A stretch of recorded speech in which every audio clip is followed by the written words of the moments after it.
Enough suffering for Gukesh. Impressive play. Impressive. Domination. He dispatches Gukesh twice in a row. Poor Gukesh. This is the calm before the storm. Magnus Carlsen, world number 1, sits down at the board at the Clutch Chess Championship Day 2, takes a sip from his midget bottle of water. Where's the true Viking-sized glass? He tickles his pieces. He's about to go on an absolute domination of Gukesh. Hikaru and Magnus sporting the chess mafia haircut, slicked back there. The handshake happens and we're diving in on 2 incredible games of chess, starting with Magnus with white, opening with this solid and steady bishop fianchetto, tucking it into bed, keeping his coach proud. There's Peter Heiner Nielsen. Gukesh sets up the party hat pawn formation, so Magnus shatters it. He knows it's overpowered. Gukesh gives knight for bishop here because he's got all his pawns on light squares, so it does make some sense,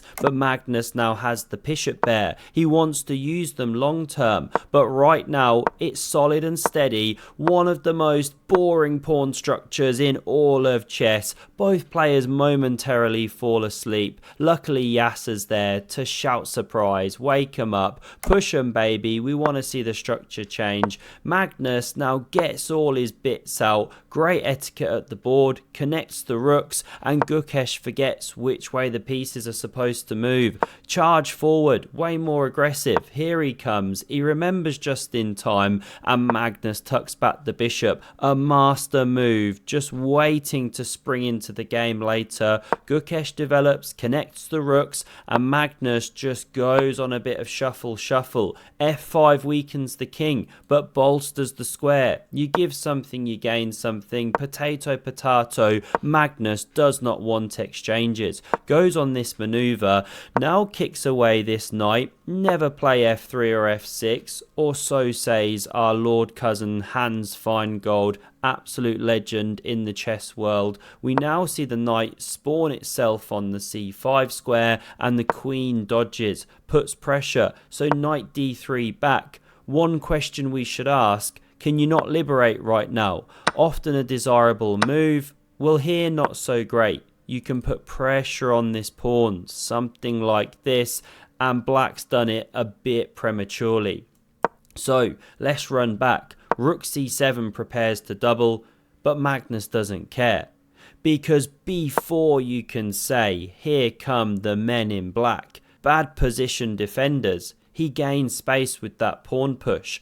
Gukesh doubles up with the rooks. Now we see b5, the knight stumbling back. One exchange, they go into the blender, and a4. Really logical play. Expanding on the side of the board where you're strongest here. It's good positional chess. g5 fights back. Love it from Gukesh. a6 from Magnus. Now weakens the c6 square. And after rook c1 challenging the file, Gukesh goes horrendously wrong.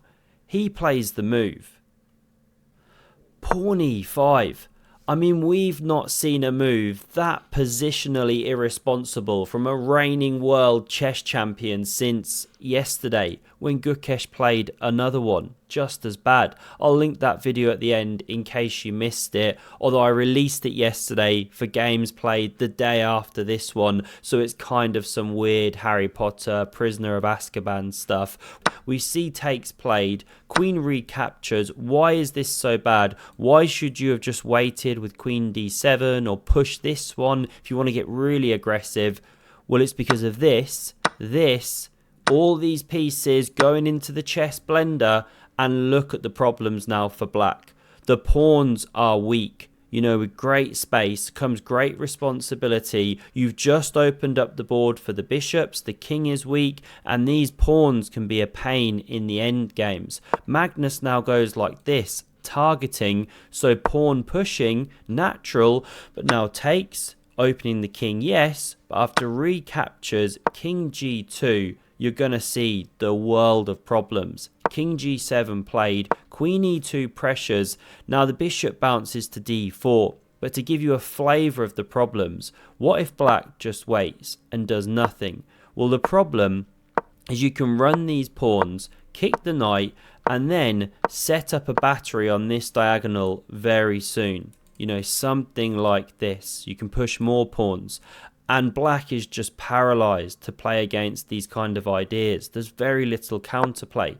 So Gukesh does try and play actively with the bishop, brings it round here to e3, but Magnus gets the invasion. He challenges that queen, also hits this pawn here, and Magnus doesn't play the best. Best was this move, to try and create a passer.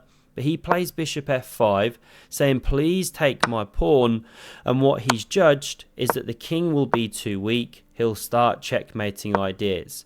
Now you can actually play like this with black, but white remains better, and these ones remain a target for the dark squared bishop potentially, or even think of sacrifices here and pushing if this one ever moved. So that was one possibility, but not played. We get takes. Now bishop c5 is best, but it lands here, understandably, but it allows Magnus here. Pawn d4, he blockades the runner. Now knight d7, looking to activate, but bishop d6, you're a step behind. You can't even go knight c5. And not because of this, but because of this. Very, very common endgame motif when the pawns are so advanced like this. So Gukesh is in the house of pain. Magnus is jumping around. The king's blockaded. You want to sit it on f5, but then king f3, g4. So this fights against that move. But anyway, king f3, bishop d2, now bishop d5. Look at these guys, absolute laser beams, something like that. Bishop e1 is played, and this one marches in. Defended, hits the bishop, Magnus dropping here, and he's setting up a nasty. Say you try this, well now you can take, and land this little trick, because the pawn's going through.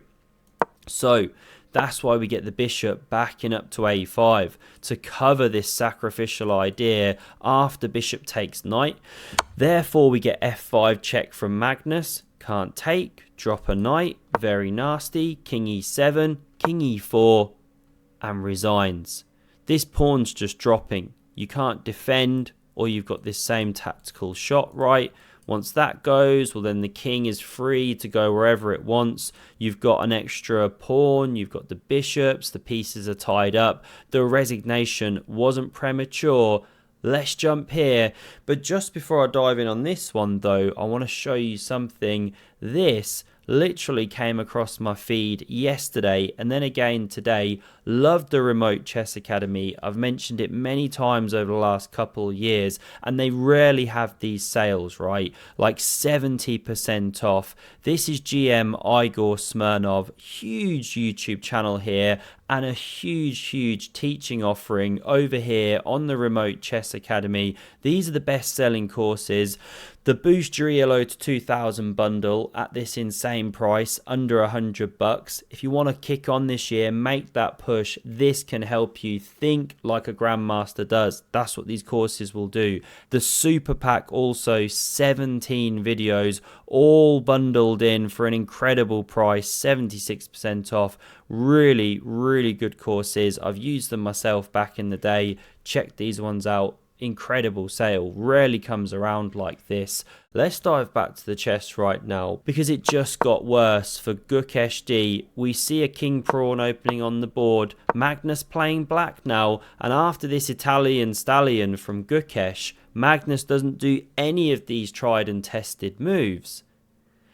He plays pawn d6, taking a leaf out of Fabi's book. He absolutely spanked Hans Niemann in this line in the recent US Chess Championships. I'll link that video at the end in case you missed it. But after castles, Magnus has something completely different in mind. Bishop e6. What is that? Allowing your structure to be ruined. Knight f6 hits the pawn, defended by the rook. Bishop developing now, and d4 strikes at the center. Now Magnus is just looking for a game of chess, I guess, because he is not better here or even close to equalizing, right? d5 is a very good move. Not played, but my favorite. because the knight has to go somewhere. Say you go here, you're not quite trapped just yet. You do have a c4 square, but anyway, you're playing with fire. But the point is knight g5. You know, you're headed for that massive outpost. Something like this, just to secure c4, prepare b4, so b6, but now c4, and that knight is not going anywhere fast. Very dangerous from there. So, this was a nice one. But Gukesh does this. Also understandable, leaving Magnus with a structure that only a mother could love. But he's burnt 2 minutes. You know, this is what Magnus is looking for. And now this is just nuts. I think it's this move.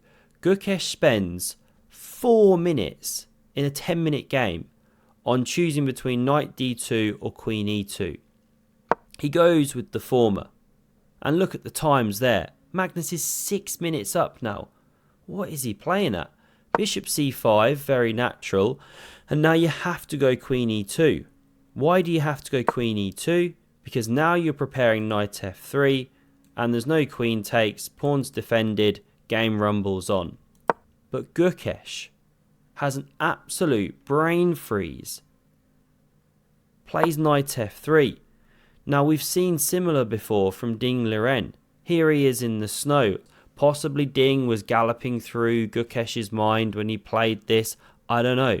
But Magnus lops off the queens. Few of his fans are absolutely loving it. And the big problem is you just dropped a pawn. And it's not like you're winning it back because there's no rook e1 or anything. This is about to collapse. Can't go rook f1 here because after you get a mass exchange, then e4 comes and the knight is pinned to the king that would be there. Or would be on f2, sorry. So you get this one. But now who's the one with the stinky structure?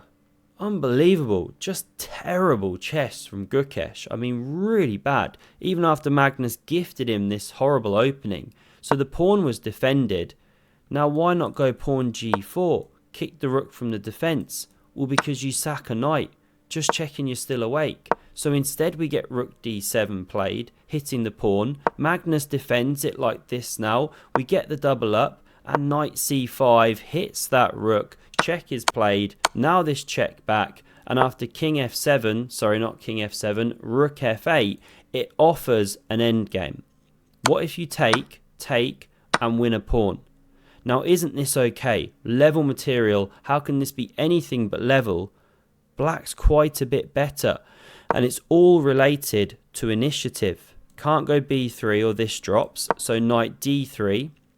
But then, as it turns out, Black is just a step ahead all the time here. King somehow gets in faster. This is just one sample line. The pawns run quicker. This one's more tied down. There's so many different rabbit holes you can go down, right? But Black's just a bit ahead all the time in these endgames.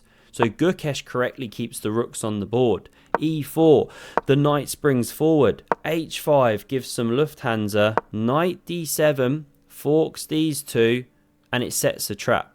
Because can't you go here saying, ha, I just won a piece. If you take, I'm going to take your undefended rook. Well, no. You flip the Uno reverso, check the king, pick up the rook, you're getting fossilized. So Magnus sees it, plays rook f5, covers his knight. Now we see this and this. Rook d4, excellent rook lift from Gukesh. He's a strong young man, pawn attacked, but this is a lovely response. If you take the pawn, not played, then check, king f2, check, takes here, and okay, you've also won back a pawn. Here's one sample endgame. Pawns are level, but Black has the better structure and the passed pawn. So we run back. We didn't see takes on e4.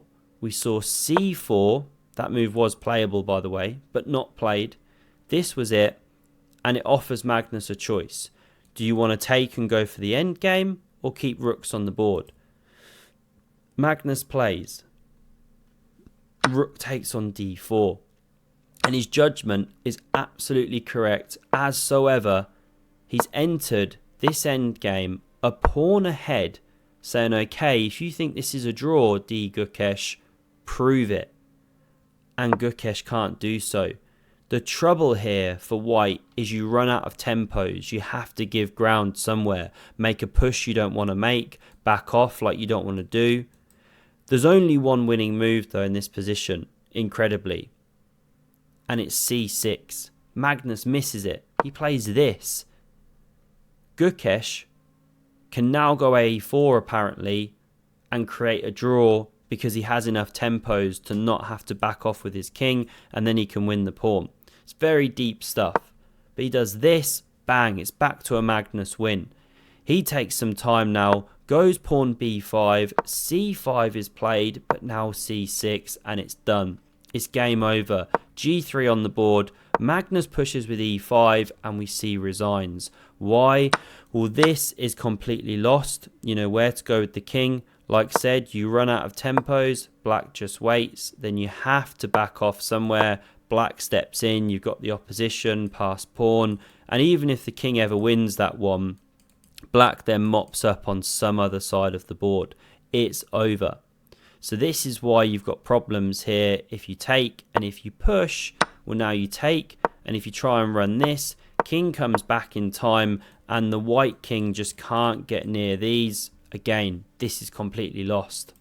Incredible from Magnus. He beat Gukesh 5.5 times out of 6 possible games, right? Or 5 out of 6, drew 1. Truly remarkable. And if you want to see their final round games, those are linked on screen along with the Fabi hands game. Do check it out. Thanks very much for watching and I hope to see you soon. Cheers.